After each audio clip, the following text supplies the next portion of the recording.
This is an intro. Intro. Hustle and Flow Chart with your boy, My boy. Matt Wolf and Joe Fair. Hey. Yo. What's up, Joe? Hey, man. You're a jerk. Yeah, well, beat you to it again. All right. Who are we talking to today, Joe? We are talking to Mr. Sam Khorramian from Big Block Realty. Yeah.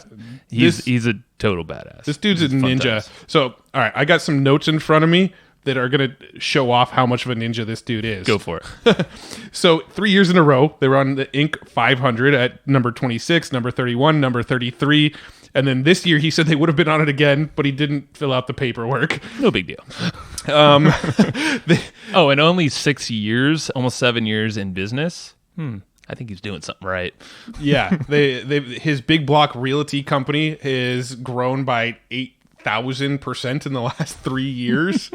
They've done over $2.4 billion in gross sales. That was in 2017. Yeah. And I think we asked him this on the show, but we said, like, how big is your real estate brokerage? And he said that he is the 49th largest brokerage in the country, something like that. 40-something. 40-something.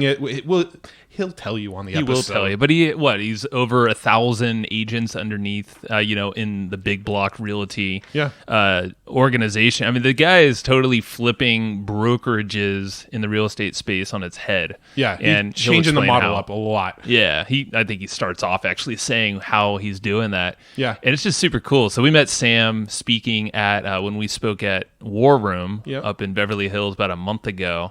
And then we actually told the story on the podcast briefly, but like Roland pulled us aside and was like 5 or 10 minutes before, before we, I don't know, basically we found out like 5 minutes right before, I can't even get the freaking words out because my brain's dead right now, to speak to Sam's group called Closing Table, who he's a co-founder of that, along with the digital marketer Roland and all those guys. He's basically co-founder of that, and it's like a mastermind for the real estate space. So we spoke there all about power podcasting, gave him a bunch of ideas on how to use that in that space. That's where we met him. Yeah. And he was a super cool guy there. So we're like, I think this guy should be on the show. Yeah. And we found out he lives in San Diego, and we're going to go get beers with him soon. Yes. So really, really fun episode. We cover a large range of topics. We talk about anxiety and depression as an entrepreneur, and a really, really powerful topic, something that people aren't talking enough about. It's freaking hard to be an entrepreneur, and we dive into some of the emotional toll that it takes on you to grow companies to the size of companies that we're talking about growing here. We talk about how to get into real estate if you don't really know anything about it. If you just want to kind of get your feet wet in the real estate world, what's the best path to take with that? We talked about personal branding. Sam has done an amazing job at branding himself and being all over social media. So we talked about that. He like fire hosed us with all these different books that he used very specifically to grow this company, and a lot of other stuff he does. He lists all those out and kind of some reasons why.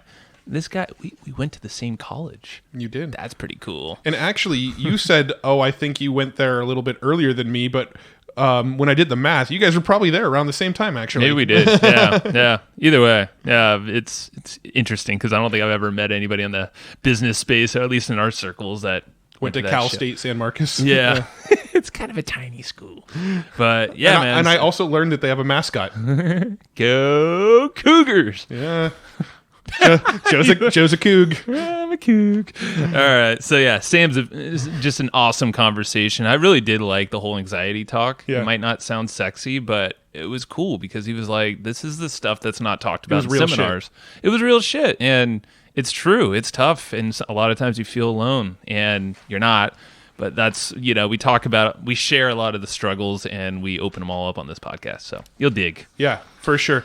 And also, you want a companion for this episode? Yeah, why not? Yeah, well, you should go get one. If you go to hustleandflowchart.com/comp, we actually take notes on the episode, and we give those notes away for free. So if you go to that URL, hustleandflowchart.com/comp, you can get these notes for free for the first week or so that this episode's been released. But you got to act quick because we do take those down and replace them with the newer episode notes. So go there and get that. We took notes on everything he said, word for word. No, I'm just kidding. That'd be a transcript. You don't want to read that. that. No, we just took the bullet points, the highlights, the tools, the resources, the books, the podcasts, anything that he mentioned on this show. We took the notes on that, so you have an easy reference guide. You just got to go to hustleandflowchart.com/comp. We'll hook you up with that. Sweet. Go get it, but let's go hear what Sam's got to say. Hey, Sam, welcome to the show. Thanks for having me, guys. Really excited to be on with you. Yeah, man. Thank you. Yeah, another San Diego guy down the street. We were just chatting about how we drive by your office. We didn't even know it was your office before, but about thousands of times growing up here in San Diego. I just learned that both of you actually went to Cal State San Marcos, and then Joe wrote "Go Cougars" on our notes, and I just learned for the first time that Cal State San Marcos had a mascot called the Cougars. Yeah, man. I do my research. Come on. So technically, I was only at school there for a couple semesters, but I hung out on campus at the fraternity for 4 years. So there's a frat I don't know there? if I can get too much credit for going to school, but we'll chalk it up as going to Cal State San Marcos for sure. That must have been like the only frat, because when I went there, I think I went there after you. There still wasn't a frat life at all, sorority life, nothing. So you must have found it was pretty brutal, but we there was two. And we made the best of it, so we got kicked off, which left one. So anyways. Good times. So you're the reason there's not frats anymore, is what you're saying. That may or may not be the case. I love it. All right. Well, yeah. So, yeah, Cougars, Matt. It's a thing. Cougars. I've seen them. There's plenty in San Diego. There's a lot of Cougars. Anyway. Yeah. So just so the listener, so we spoke up at the mastermind that you have with what, digital marketer Roland. I don't know how that deal is with Closing Table. Yeah, it's kind of like a DM and us partnership, but we run the group mainly with Roland Frazier and Perry Belcher. Got it. Okay. Yeah, so that was fresh to us when we spoke about podcasting to your group. It was actually, and I don't know if you even knew this, but it was like 5 minutes prior to. Roland's like, "Hey, so that talk you just did downstairs, can you do it to this group upstairs?" Closing Table. I'm like, "Sure." True Roland style. Hey, yeah, but you were gracious enough to let us go grab beers before we gave our presentation. Oh man, you guys did a great job. It was great having you. Thanks, man. Well, let's get into it, because I know you've done a lot, and you've got massive visions for yourself, your company. I saw that you what was it, that you want to own a casino on the Vegas Strip, or is that? I do. Yeah, that's one of my big crazy goals. Hell yeah! So, nice. Well, how did all this start? What were you doing before Big Block Realty? What's the journey to where you are today? Really, it all started for me selling phones in the mall. I don't know if you guys remember the free phone guys. Oh, yeah. Yep. I was a free phone guy, and that was my first real sales position, but I did really well with it. I think it was just kind of like sales has always been something that I was able to I guess I could communicate well with people, and I did well there. But the cell phone game ended up taking me to the mortgage world.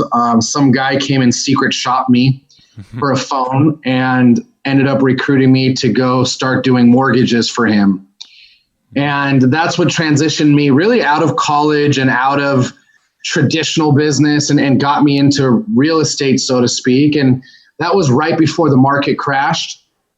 And at the time, it seemed like something that was really unfortunate for me, like getting into real estate right when the market crashed. Mm-hmm. But it was probably one of the best things that could have happened, because I got in at the worst possible time. And if you could survive then any market, you could do really well in. So started on the real estate side around 2008-ish. And one thing led to another, started doing investing, started helping people buy and sell homes. I kind of played in all of it. And about 6-7 years ago, we had the idea that we could change the way brokerages, real estate brokerages were being run. And we started Big Block Realty. So what's the big difference between Big Block Realty and like the way traditional brokerages run? Great question. So traditionally, as a real estate agent, I have to work at a real estate brokerage. Mm-hmm. And most brokerages will take 20, 30, 40% of every dollar that an agent earns in commission. Yeah. We took the thought process, well, let's give our agents 100% commission, but let's charge them something like $300 a month to hang their license with us. Okay. So we essentially helped real estate agents get big fat raises without having to take on any liability risk, buy more leads or anything. So the basic idea started with, well, let's help them make more money.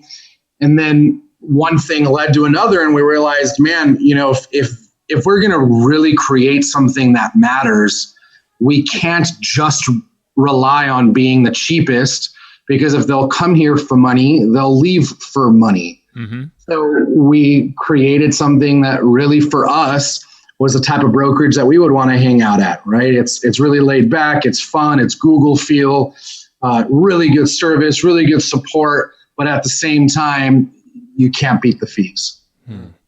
Now, with a company like Big Block, would a brand new realtor, would they fit in at a company like Big Block, or would it make more sense for somebody to kind of go through learning with a different company, and then once they kind of have the feel for it, move over to you? I guess the question I'm asking is are those other companies more hands-on with mentoring and educating them because they're making more money, or kind of? That's a great question. So most of the people that do the type of model that we do are very hands-off. But we knew that if we wanted to win the game, that we had to be hands-on in all departments. So if you're a brand new agent, we have a mentoring program that we can put you through. We have a training almost every single day of the week. We have a full broker and legal department in-house. So we've really taken the traditional approach in terms of give them a lot of service and value, but we're doing it in what we consider to be a value proposition that really ultimately helps our customer win, and our customer is the agent. Mm-hmm. So we figure, man, if we gave them all of the money and all of the support, where else can they go? And that's kind of what we built. Yeah, it sounds like you're basically crafting the best agents possible, and it sounds like you probably give them a lot of marketing advice, because I know your branding and all the stuff you're putting out there publicly is already top notch. Do you guys have some internal marketing help for each one of your agents? We definitely give them training on how to do it, and we've given them different softwares and tools to make it easier for them to execute on campaigns and content creation and stuff, but we don't push any of the buttons for them. Nice. Yeah. You're just giving them the tools for them to run with. Yep, absolutely. Sweet. Cool. What would you say would be, creating your own brokerage? I mean, from our minds, we're not even in the real estate world, so it seems like a monumental kind of undertaking to build something of that size. What would you say have been some of the biggest challenges that you ran into over the last 7 years of building this thing? It's a great question, man. I'll start by saying it doesn't matter if you're building a brokerage or, selling information or cowboy boots. I think that when you start to do things different than the competition, which is really critical when it comes to building a brand and a business that lasts, I think you have to do things a little bit different.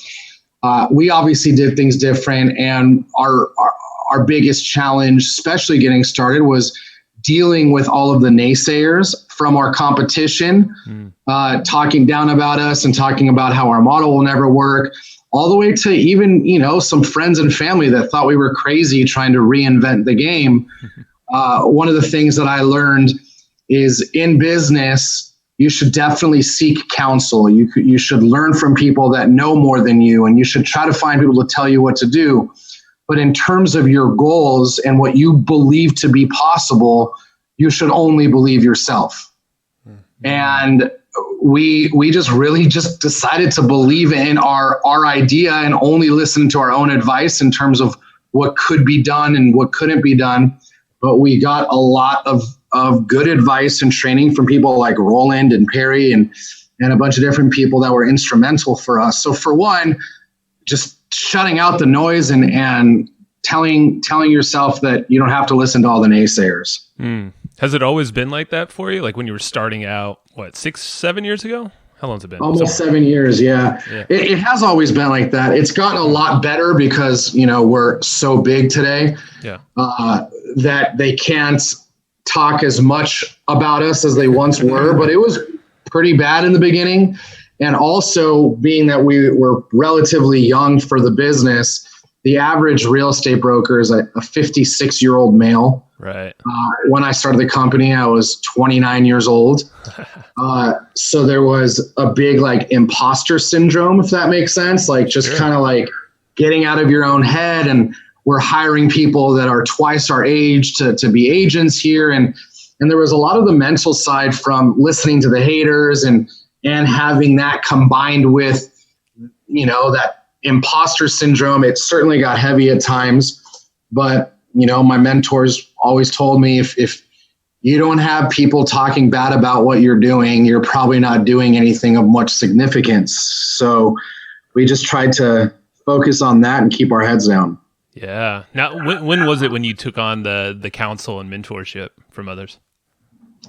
Even before we started, man. Nice. Yeah. One of the biggest reasons we've had the success we've had is, like I said, I didn't go to college, but I did spend so much time in seminars, in coaching and mastermind groups. I mean, before I had, when I was eating top ramen, because that's all I could afford, I was still begging and borrowing money anywhere I could to have coaches and mentors. And that has always given me the competitive advantage because I was just always putting myself in the right environments. And I think when you're starting a new business, when you're looking to scale a business, when you're looking to, accomplish anything, a big part of that happening has to be the environment you put yourself in. Are you hanging out with people that are doing better than you and giving you perspective on opportunity and the things that can be done? So we've always just put ourselves in the right room with the right trainers, the right coaches, and that's been a big help. Nice. Yeah, it sounds like you're fueled by the naysayers and all the people talking shit or whatever it might be. Because today, it just sounds like you're almost like the Uber disrupting a whole freaking market that's been kind of archaic. You got the people that are probably almost retiring or getting later in their career, a little comfy, and then here comes Sam at Big Block shaking stuff up. What are some pieces of feedback that if people feel like imposter syndrome, maybe they're just feeling like, crap, man, there's like a mountain to climb. Are there some things that you can give to folks to kind of get past that? Dude, he'd be speaking directly to me, at least, probably both of us with the imposter syndrome thing, because I get it all the time to this day with just the people we talk to on the podcast. Very rarely do I feel like I'm up to the standards of the people we have on the podcast. So the imposter syndrome thing, really, it hits me. So yeah, I'm curious what advice you have on that. Yeah, I'll tell you, for me, I always get past things like imposter syndrome and anxiety and stress, knowing that what I'm trying to do is not easy, and talking to people that have been where I want to be and finding that they all felt the same way, dude. Everybody that, in your scenario, someone that you're interviewing and you're like, how the hell are they on my show? I'm interviewing them. Dude, where they are today started many years ago by them feeling what you feel right now. Yeah. And what that says is you're exactly where you're supposed to be. And I think that part of it is you have to just get real with the fact that when you're trying to accomplish things, there's unfortunate realities that you have to get comfortable with. And by virtue of being real with yourself and telling yourself it's okay to feel like an imposter, because maybe you are a little bit, but you have to fake it till you make it, dude. And that's just part of the process. And, anxiety is a real thing for me, especially when we're super busy, got a bunch of balls in the air. You got to remind yourself, dude, half the people in the world feel this way. And entrepreneurs specifically feel it more than most. Mm-hmm. So I always just have internal dialogue and conversations with myself to remind myself that it's not just me. Mm-hmm. Is that kind of something you repeat to yourself? I'm not alone in this whole thing? Or do you have some other things that you kind of like mantra to yourself in your head? I have different mantras. Like I always say to myself, I make the money that I make because I deal with things that most people don't want to deal with or can't deal with. Mm-hmm. When I'm feeling really stuck, I will pick up an audiobook and just like put some good things in my head just to like get myself there. One of the things that has really helped me a lot is a guy by the name of Greg Reed. He wrote the new Think and Grow Rich called 3 Feet from Gold. Mm-hmm. He said, turn your ants into apes. Mm-hmm. Your ants are your automatic negative thoughts, things that you can't control. They're always going to happen. Even if you're Tony Robbins, you're going to have automatic negative thoughts, and that's okay. But you have to quickly turn your ants into apes, and an ape is thinking about a positive experience in your life. The last time you closed a deal, the last time you had someone on your show that you were nervous about, but it ended up being killer, the vacation that you took a year ago or 10 years ago. And essentially what he says, and what I've heard Jay Shetty say, is that it's impossible for you to be in gratitude, but at the same time be depressed or nervous or scared. Mm. It's a physical impossibility. You can't be grateful and positive, but at the same time be negative and scared and have anxiety. So be real with the fact that you're always going to have ants, automatic negative thoughts, but shame on you if you allow yourself to chew on them. So you have to create that trigger in your brain. The moment you start to chew on the crap, remind yourself that if you think about positive experiences you've had, think about your gratitude, you're alive, you're whatever, it's impossible for you to chew on the crap. And that's helped me out a lot, man, like a lot. Dude, that's awesome. So that's the new Think and Grow Rich by Greg Reed. Well, 3 Feet from Gold. Or 3 Feet from Gold. Yeah, that's it. Sorry. That's cool, man. Yeah, and I know just simple things like just, it might be weird, but like smiling, just like by yourself, I just smiling. Yeah. It's like there's no way that you can feel bad, like it slowly just goes away. Like something, hormones are triggering inside you. You can get through some heavy stuff. It's so true. Since we're on the topic, I read an article. I've had a really great year this year, but we were in the process of buying out a business partner and expanding, and it was heavy, right? Yeah. Anxiety was really through the roof. And I read an article that to me helped me put a lot of the stress and the impostor syndrome and that stuff aside because of data. It was an Entrepreneur magazine, I think, and it said that 50% of entrepreneurs are certified depressants. And that the leading cause of death in males over the age of 35 that are entrepreneurs is suicide. Wow. And like, I've never had those thoughts, but I'm like, shit, like, it's okay to feel this way, dude. It's heavy. It's supposed to be heavy. That's why most people go back to the 9 to 5. That's why they go back to the 401k and the guaranteed healthcare. Like, it's supposed to be heavy. But if you remind yourself that it's not you that's feeling off or feeling weird or feeling confused, and remind yourself that you're just a normal statistic and your ability to fight through it is the difference, that's always helped me out a lot. Dude, that is so timely. Like I feel like this year, which is interesting because this has been our biggest growth, biggest opportunities, figuring shit out in the business here, that I've definitely had a lot more of the anxiety, no suicidal type stuff, but more depressed, I would say, like little off. And it's interesting that it's coming at like a very positive looking time, and have you found anxiety popping up more so when things are kind of good and potential and you have all these things rather than, maybe if things are just kind of trucking along well? I used to never have the anxiety around things that were positive, but as I'm getting older and have kids and have more to lose, I get anxiety about good things and bad things. Yeah. It's just weird, dude, but I'll tell you, no one talks about this in seminars. Like, can't remember a single seminar as I was in, people talking about how it's just part of life and part of business. The old saying, more money, more problems, is a real freaking thing, but nobody talks about it, man. Like you get older, you have kids, you have a family, you go from being broke to less broke to not broke to now I have money to holy shit, this is comfortable to man, I could get really used to this. And, all of a sudden things get heavier. Like I do not believe that success always means less worry and less headache. I think it means different headaches and different worries with more zeros behind them. You know what I mean? Like, and if people would have talked about this more, it probably would have felt less off for me when I was going through it. But no one talks about it. I don't know why. I don't know if they're embarrassed, but I'm proud to say, like, sometimes I go through it, and what keeps me positive is knowing that it's part of the game, and I put myself in the right environments, and it's just normal. If you're not feeling it, you're the special type of crazy. You know what I mean? You're right, man.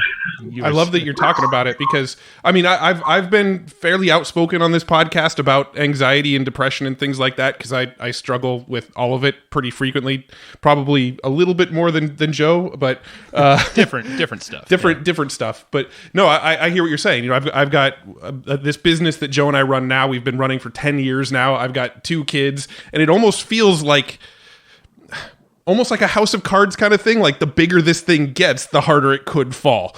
So, and that's the truth, dude. Like that's the freaking truth. Now, obviously, like we should be doing things like putting money away and making investments and over the course of time. I don't know how old you guys are. I'm 36. 34. I think in your 30s, you're learning how to make money. And in your 40s, I read somewhere you're learning how to save money and invest money and feel more secure about your money. And then in the 50s is when you start thinking about really spending your money, and that's when you've built most of your wealth. So like for us at this age with new kids and all that, man, the struggle is freaking real. But the good news, which is an unfortunate reality, but the good news is this is where everyone else stops. Yeah. It's true. That's when you got to remind yourself that champions are champions because when they're down against the clock, they're down, they're 10 points down with 2 minutes left or whatever it is.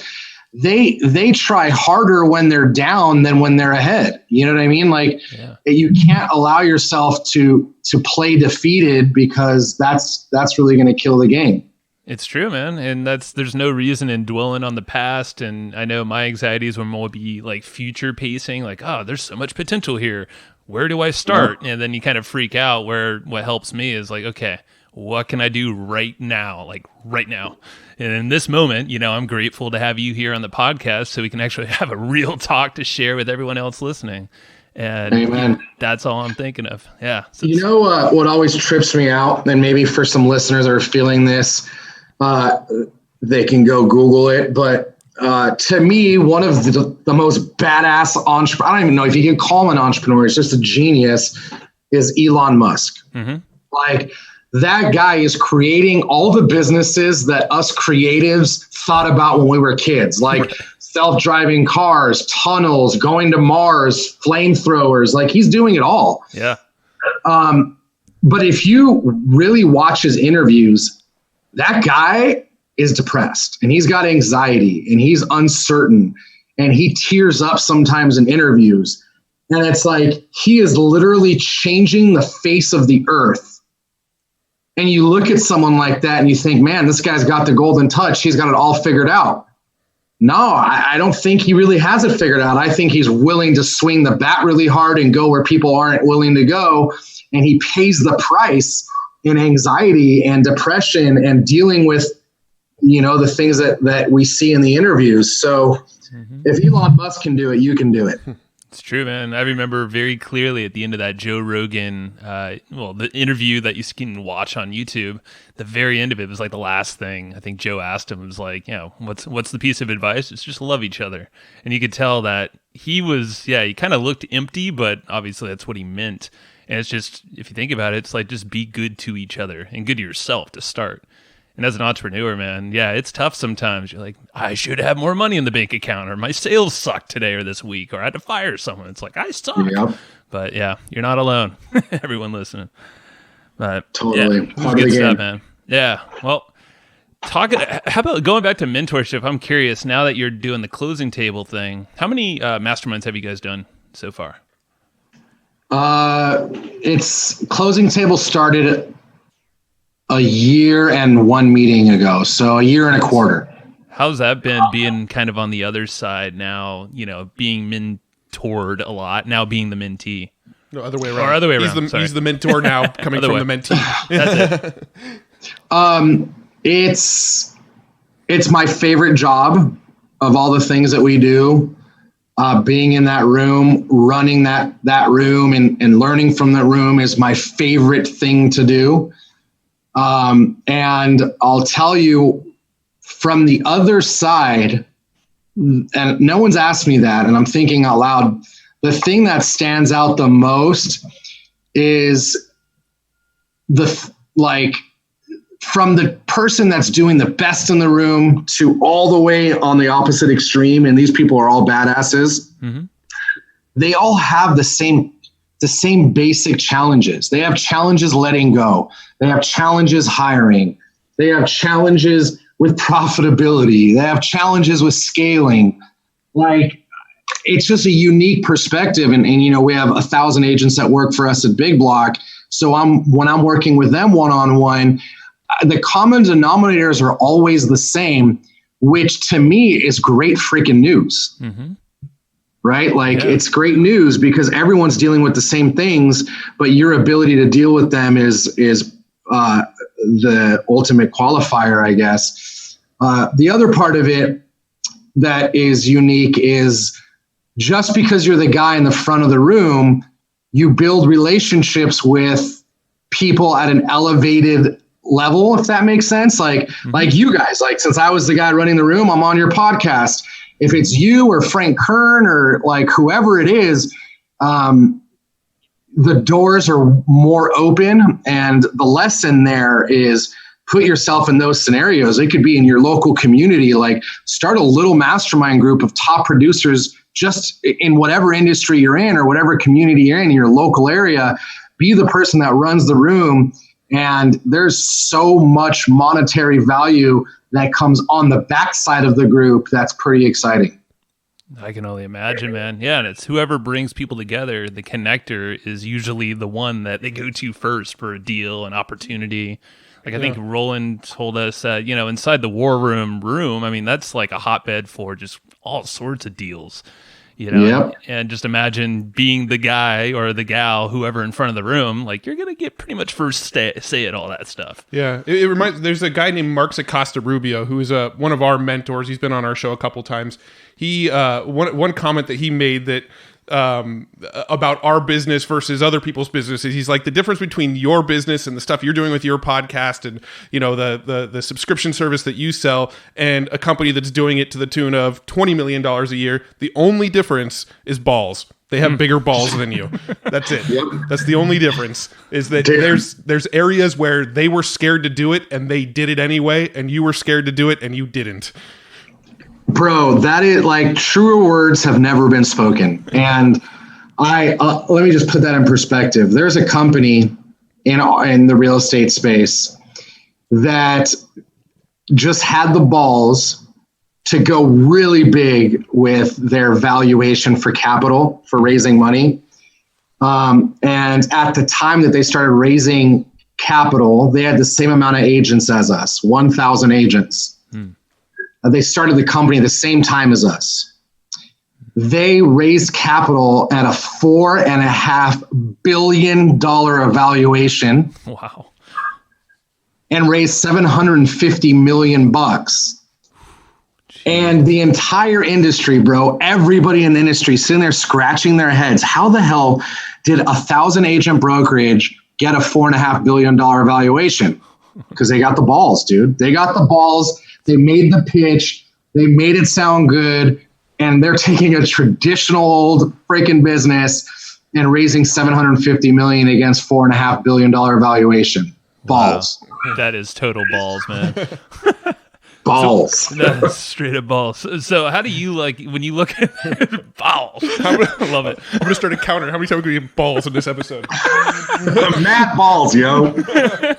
That's great. So what, like, would you looking at that, like, what would you do differently? Maybe you wouldn't. When seeing that, you know, like, do you tell yourself, oh man, I gotta sack up a little bit more and like do something different? What did you learn from that? What that has taught me is to shut up the part of my brain that tells me you can't do that. Like, I'm a really good big thinker, bro. Like, I have the wildest, craziest ideas.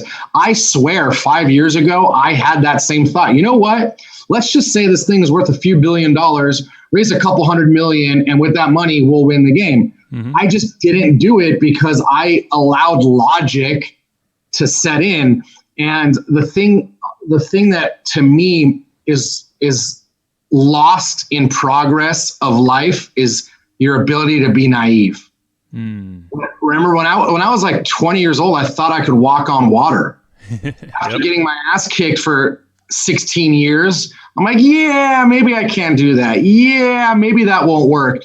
My level of naiveness it just diminishes every year. So you have to sometimes like play naive in order to think really, really big. It reminds me of a story. Do you guys know who Scott Duffy is? Ooh, I know that name. It sounds familiar. I should intro you guys. He'd be a great guest. Today he runs a lot of the stuff for Entrepreneur Magazine, but Scott ended up selling one of his businesses. He had like this jet chartering Uber type business. He ended up selling it to Sir Richard Branson. And after he sold him the business, he's at Necker Island with Richard Branson. And he goes for a little walk and he stumbles upon Richard having a talk, like at nighttime on the stand by himself. And it sounds like he's trying to buy the rainforest. So Scott Duffy, after he hangs up, he's like, dude, like, I overheard your conversation, Mr. Branson, Sir Branson. Are you trying to buy the rainforest? And Richard Branson's like, yep, trying to buy the rainforest. And Scott right away was like, you can't do that. Like, no one's going to sell you the rainforest, dude. That's impossible. And Richard quickly said, who says it's impossible? Like, is it too much money? I'm sure I can raise enough money with all the people I know. Or maybe you're saying they won't sell it to me. Okay, but will they give me a lease on it for 100 years? And like, can I bring enough noise around the topic with all my influential friends and convince someone to sell it or lease it? What's the point? He was trying to buy the rainforest. Wow. And how many times in our business and in our lives have we told ourselves, man, you can't buy the rainforest, when Richard Branson's straight trying to buy the rainforest? And what he's doing, it sounds like, because I mean, you got to think he's got a lot of responsibilities. Because I'm just thinking, as you were saying, you get older, you know, you have kids, you get more stuff, you get a house, whatever. People rely on you, your employees. I mean, think about his level. So many employees and people that rely on him, yet he's still thinking of creative ways. Maybe one way gets shot down, but he probably has like 4 other backups that show the potential of like, yeah, I could do this. Yeah. Well, it's only impossible until someone does it. Yeah. Yeah, that's true. I mean, it back to what you were saying a minute ago too, about how like over the course of your life and as you've gotten older, you've kind of almost trained more fear into yourself a little bit. Well, it's really evident once you have kids too, because when I have a 4-year-old and a 6-year-old, and they don't understand why stuff can't happen. If you say no, they'll just go, well, why? And then you might give them a reason why, and then they'll go, why? And they'll keep digging deeper. And eventually you get to the point where you're just like, I don't know, go do it if you think you can do it, you know?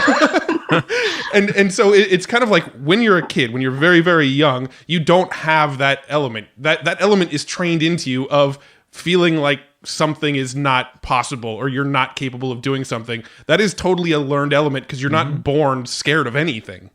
Yep. Yeah. It's so true, dude. And like, if we could just all, when we're doing our business planning and thinking about opportunities and looking, especially when you're looking at your challenges, like embrace the inner naiveness, embrace the 15-year-old you. Dude, no joke. When I was 15, I thought I was going to be retired by the time I was 26. I was like, I'll do this, I'll do that, I'll be rich. Yeah. Like everything's possible. And when you believe that, you think differently. It's kind of like Grant Cardone's 10X rule. Mm-hmm. Like if you've studied what he says, essentially he's like, dude, 10X your goal. And that simple process of 10Xing your goal is going to make you look at things differently.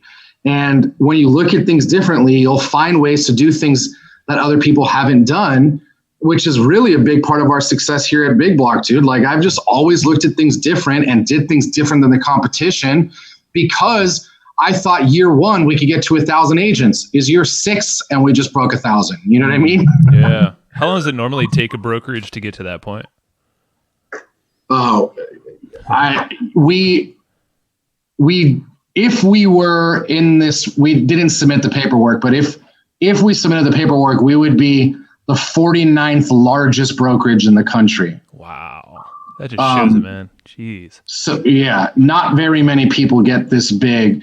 And it's because of their limiting belief. And I'll give you a perfect example. Like when I started this company, our lifeline is recruiting agents to come work for us. Mm-hmm.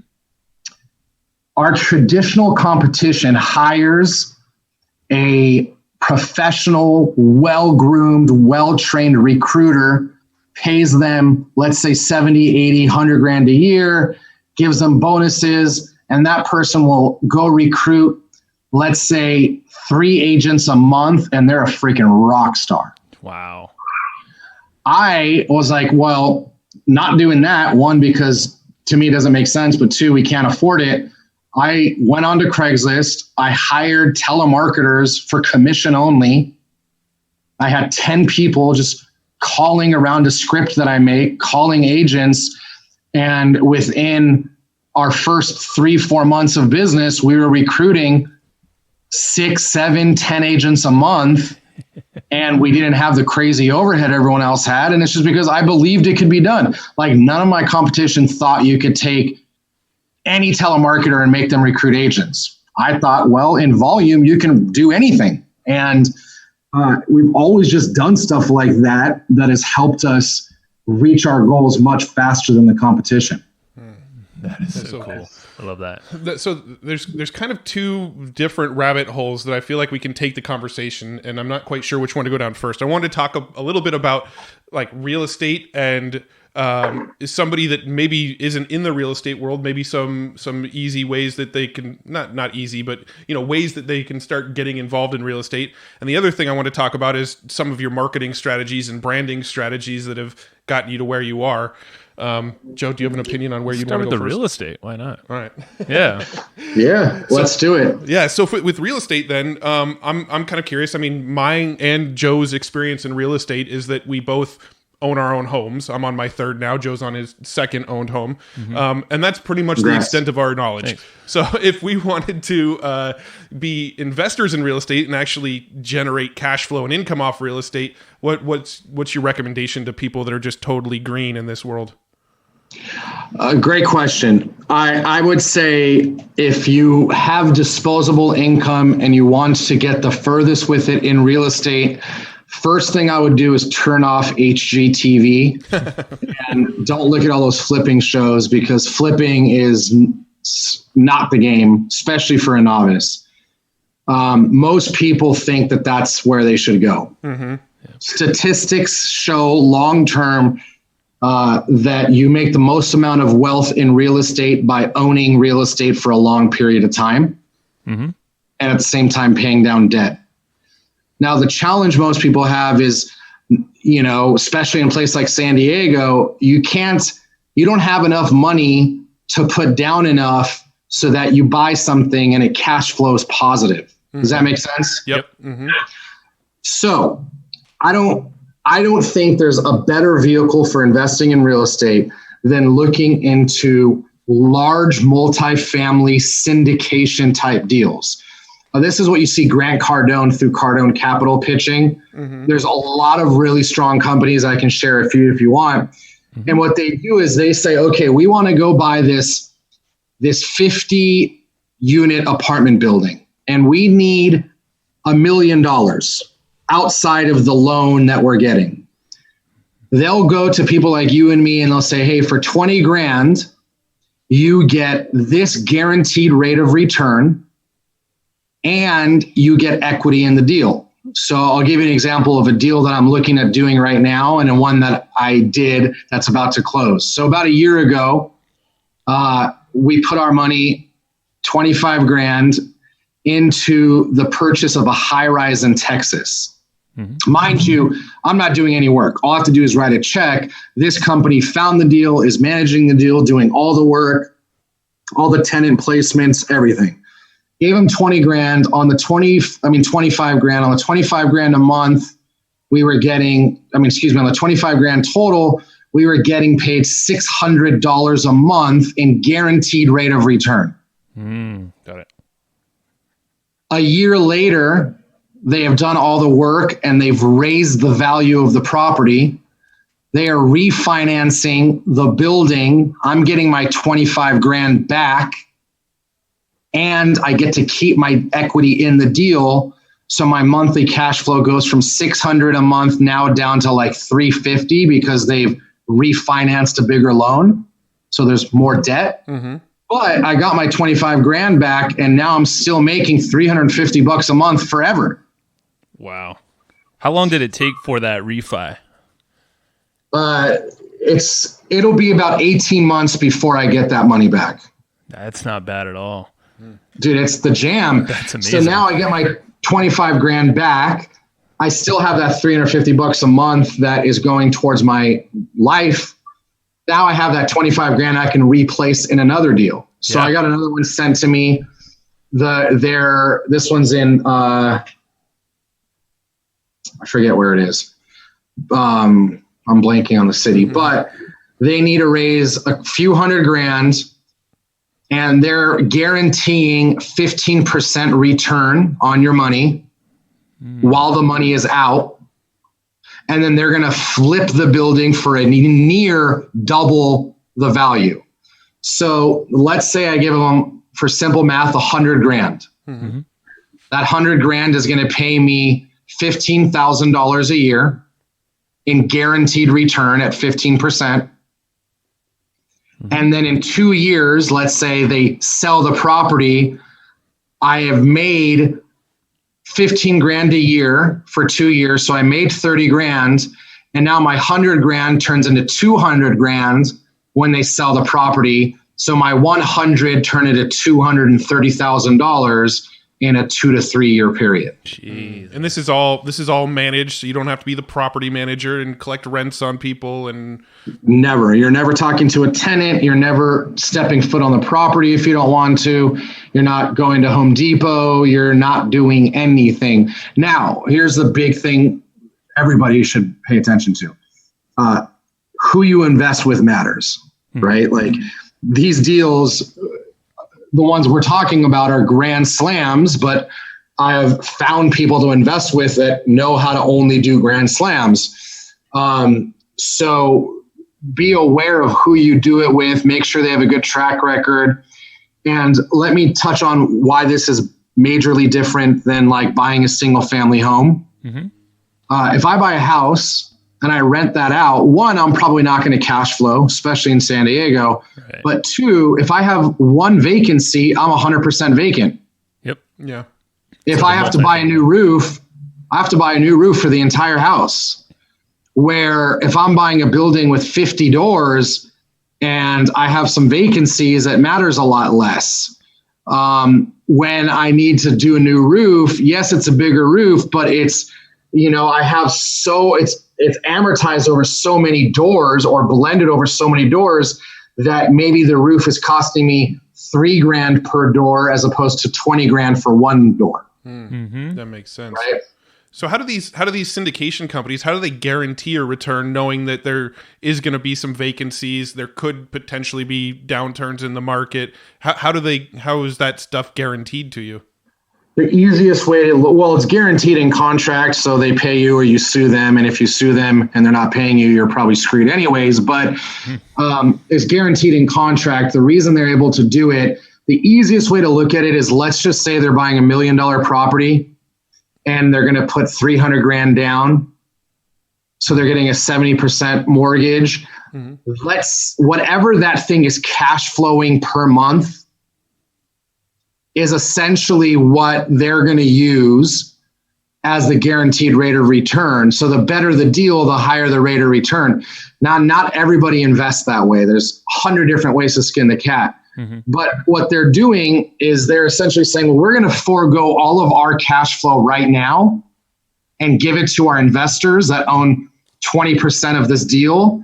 But we're going to benefit on it once we've raised rents and refied everyone out. But now they own 70% or 60% of the deal, but they use someone else's money, a bunch of different people's money to make the deal happen. So the person that's doing the deal is foregoing a lot of cash flow today, but tomorrow they own 60% of this building without putting up all of the money or sometimes any of the money themselves. That makes perfect sense now. Yeah, it's just leveraging to get in the game, get it going, and then they know they're waiting a couple years, maybe longer, to refi, get the investors out, and then now they own it free and clear. Yeah. Look at it another way. Let's say in the next 5 years, both of you said, we're gonna start a syndication company. We're gonna buy $100 million worth of real estate in the next 10 years, borrowing money and getting investors for the other half. If all you did was buy $100 million worth of real estate, and you kept it for 30 years, meaning now all of your tenants have paid down your mortgage to zero. Now you own 60% of $100 million worth of assets. Jeez. I could see it. That's amazing. I've heard this explained once, and it was actually a buddy of ours. We had, do you know Cory Boatright by chance? One of my best friends. Oh, really? Yeah. He was actually on the show earlier this year, and we were talking about multifamily real estate syndication deals with him as well. That's right. Yeah, he's killing it. Yeah, he is. So I would look at someone like Cory Boatright. I would look at Nine Oak Investments. I would look at Grant Cardone. Some of his deals are like 6% guaranteed rate of return. Other ones go higher. But for me, I like to find the ones that are grand slams. People get excited and just want to put their money into play. You should be trying to do fewer, better deals. Yeah. Now, is there a way, let's say that somebody doesn't have a ton of capital. Let's say I've got, $5,000 and I want to invest that in real estate. Is there any ways to get involved in real estate with sort of lower capital requirements? Yeah. Grant Cardone does it with these syndication deals. If you are not an accredited investor, most people don't want to take your money because it raises their ability to get sued for a bunch of different things. Yeah. There are people like Grant, and we're rolling out a fund that will as well in the future, take some money from non-accredited. Grant has his set where some of them are as low as $5,000 down. Wow. Okay, that's crazy. Well, let's say, you put $5,000 down and I don't know, for simple math, he gives you 10% guaranteed rate per year. To make $500 a year on your $5,000 you put down is a really good deal, dude. And, yes, 500 doesn't seem like a lot, but 10% is a really damn good return. And that's how you start, dude. You start with $5,000 and then maybe he refis you out and you do $10,000 and then you get refied out. Next thing you know, you're doing a $25,000 deal. It's just baby steps that start to compound. Yeah, makes total sense. That's why I love this real estate game. And for the longest time, Matt and I were like, okay, well, that's going to be the investment outside of the normal day-to-day here. That just seems like the most logical. It's owning real estate. It compounds. Like you just said, you can keep reinvesting, and it's just cash flow. Yeah. Yeah, man. It always goes up long term. Yeah, that's right. Well, this is more of just my own curiosity question, but what's the difference between doing like one of these real estate syndication deals and an REIT? So a REIT is a little bit different in the sense, one, I'm not as familiar with them, so I can't speak on this intellectually, but I think REITs have a lot less risk, but they come with a lot less. I don't think you can really lose your money in a REIT. I think it's like almost, I guess you can in anything, but it's a lot lower risk because it's spread amongst a bunch of assets, but you also get way less rate of return, I believe. So I think it's a safer play. Gotcha. So it's kind of a similar concept though, right? Where it's like a whole bunch of people's pooled money that's getting invested in real estate. Yeah. So they're starting at one fund that's buying a bunch of deals. So let's say that fund that you invested in goes and buys 100 buildings, and one of the buildings is a total dud. Well, you're not going to lose your money as hard because there's 99 other buildings that are keeping the fund alive. Mm-hmm. In the syndication deal like we're talking about, there's multiple ways to do syndication. You could syndicate into funds. We've been talking about syndicating into single projects. Right. Yes. So we're investing in the apartment building 123 Montezuma or whatever. Gotcha. That makes sense. Okay. But talk to a specialist in REITs. I don't know. But I don't know anything about REITs either. I've heard the term thrown around, so I was just kind of curious. Yeah. I'm sure that it's a good vehicle. I think if you want to play a safer game. But again, on this model we're talking about, it's definitely more high risk, but I believe a big part of the risk is tied to the people you're investing with's track record. Mm-hmm. Gotcha. Got it. Sweet. Yeah, and we'll list some of those names out in the notes that we have for this show, so if anybody wants to refer to those too. Yeah. Before we get a little too late, do you want to hit the marketing? Like, maybe just like, because I know you do so much, man. I see your videos. You're doing like, Facebook Lives in the morning. I think you did one today, right? Yep. Yeah. Some mashup, right? Yeah. I'm kind of curious. What's like the 80-20? Like, what are the things that you've noticed for like marketing and branding have moved the needle the most for you? What has moved the needle the most for us is gamification, and I'll explain what that means. Marketing to our internal client base for more clients is the biggest part of our growth. And I'll tell you what I mean by that. We started a couple of programs internally that we market to our own agents to help us recruit more agents. So every year we give away a Mercedes at our holiday party. Mm-hmm. And the way we do that is every time an agent recruits an agent, their name goes in the hat. And at the holiday party, we pull a name and that person wins a 3-year lease. I love that. So the fine print is that it's a $500 a month lease. Reimbursement towards any lease that they get. So they can go get a $2,000 lease or a $500 lease at Mercedes, and we pay $500 a month of it. It goes in their name. Got it. So a lot of the marketing that really works for us that you don't even see is internal to our agents asking for referrals. But externally, there's 2 things that really work for us the most. 3 things. One, like I do a video every day and I do lives twice a week. That has more than anything given me authority. And it's a trip, bro. Like I don't even think that I'm nearly out there, but I'll be at events and people will come up to me and like ask me for pictures and tell me that to them I'm like a celebrity. And I'm like, I'm looking at the view tracker and I'm like, oh, that only got 2,000 views organically. Like that's not a lot of people, but what's my point? It goes way further than I ever anticipated it being for the amount of views that I see. And what that does is it makes it easier for me to get people to go where I want them to go. Mm-hmm. Grant Cardone said something the other day. He said, people will give in to the person that they see the most. So if you're everywhere to them, then you're like 80% way there. Yeah. So that will bring me to my second thing, which is being omnipresent. Like we retarget hard. Yeah. We're pretty much going to retarget you forever as long as we can in all channels. That, especially for the spend, is giving us the best return. That sounds very familiar. We do that all the time. Yeah. You've probably even seen our ads because we even retarget all the people that book in to be on our podcast. Dude, ever since you guys came to closing table. I've been seeing you everywhere. Love it. It's working. Yeah. But like, that's important because you and me, we get it. Your listeners get it. The average consumer has no idea what's happening. They just think that you're that big of a deal. Yep. And it elevates your brand. It elevates your stock in their mind. It's huge. The last thing is something that we've been toying with a lot lately, and we learned this from our man, Billy Jean. You guys probably know who that is. He's been on the show too. Yep. Yep, which is creating polarizing content. I mean, I can't say anything that Billy didn't talk about that in that episode, so go back and watch it. Yeah.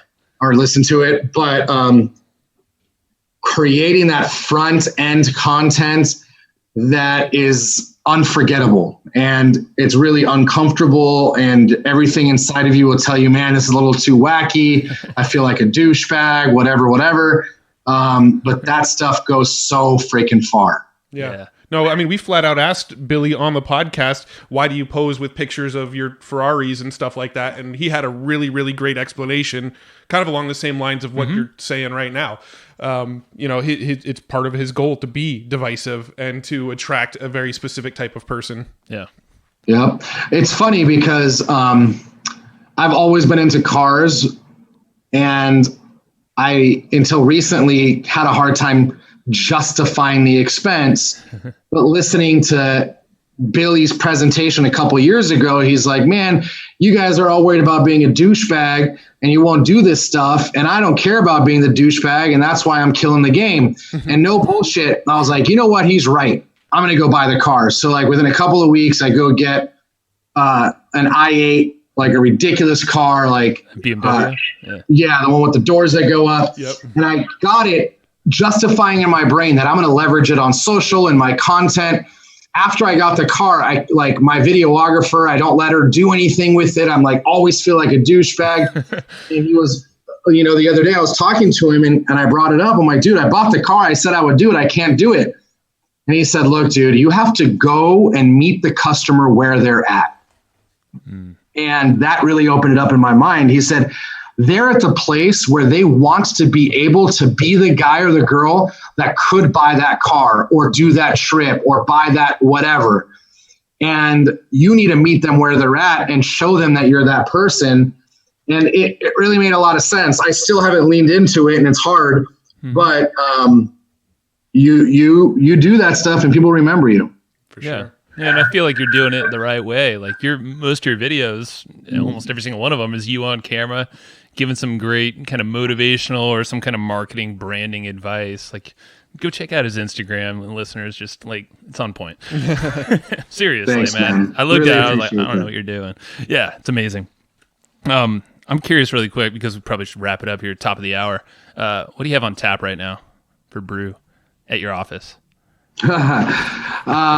We have what is it called? Blonde Honey Hip from Latitude 33. Okay. Yeah. They're pretty good. I haven't had that Dude, one. I really like that beer. I used to be really into beer, and then I started to mess with my stomach a lot, so I went back onto the vodka train, but Honey Hip is one of my favorite, actually. The vodka train. It's funny because we're both kind of the same way with beer. We actually have two companies that are in the beer space. One is an event we put on every year at the same time as Traffic and Conversion Summit called Overtime, and it's held in a brewery, and we work very closely with the brewery and the brewers to make it. To actually make the beer for that party. And then we also have another website called Homebrew Academy, which is a site that teaches people how to make their own beer. And the funny thing is, both Joe and I have essentially grown out of beer. Neither of us really drink beer that much anymore at all. I feel like my stomach's gone away a little bit too. I look better. I feel better. I probably shouldn't be saying that publicly on a podcast, but it is Hypocrites. What it is.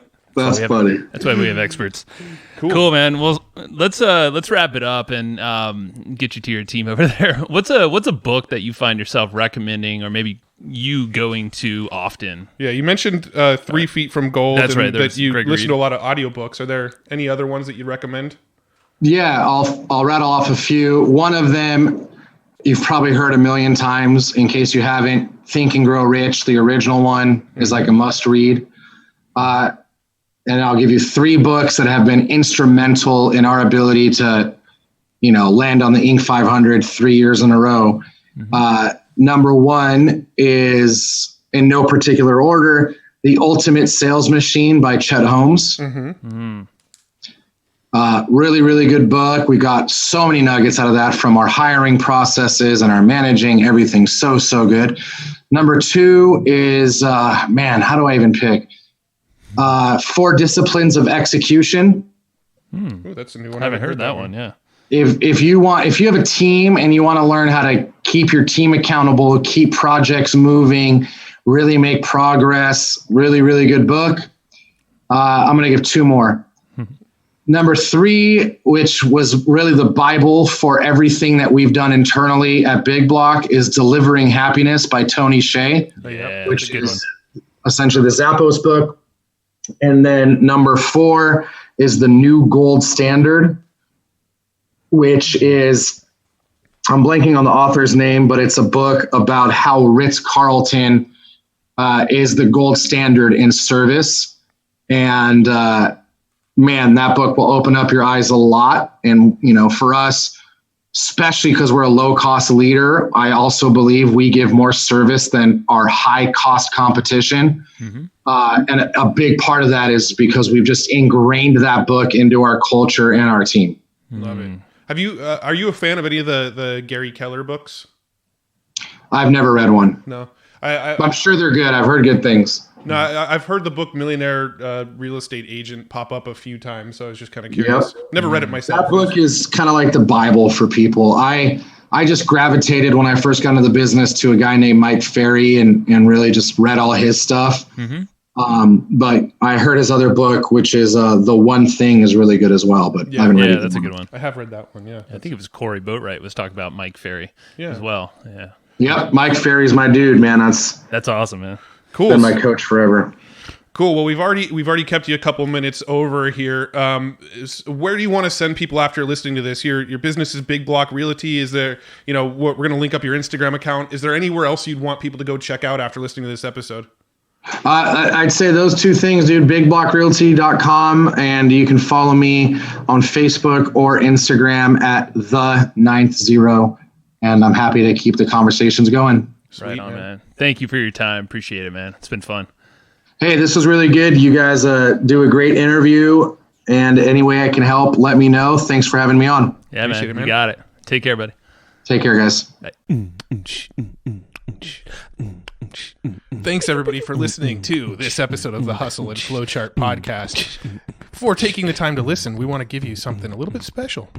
Every single episode that we do, we actually have somebody on our team take notes. We basically have a Cliff's Notes version of every episode where you can go and find all of the tips and tactics that they laid out, all of the resources that they laid out, all the good stuff from this episode. We actually have a nice simple notes version that you can find on our website. So go to evergreenprofits.com, find this episode that you just listened to, and give us your email address and we'll send you the notes. Thanks for listening.